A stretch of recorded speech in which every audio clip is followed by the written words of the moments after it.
Before we get started on this episode of Real Life Goal Horns, I had a little public service announcement to make. I didn't get to say anything about this before the Anaheim Ducks goal horn video because we did that one a while back before the wildfires or anything like that started. So I wanted to make sure I said something before the Kings video.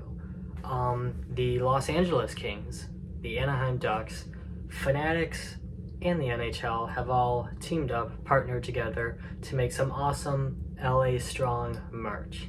And now the NHL, Fanatics, the Kings, and the Ducks will not be making any profit from this merch. It'll all be going straight to wildfire relief funds and everyone out there in California that needs some help. So I just wanted to let you guys know that they're doing this. I think that's an amazing way to support them and to show off your team pride, show off your favorite team, show off some Los Angeles, roots. Go support them. Fanatics.com. LA Strong.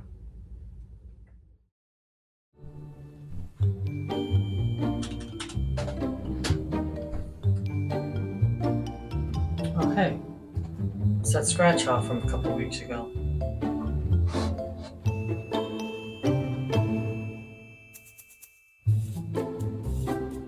Oh, hey. I won $20.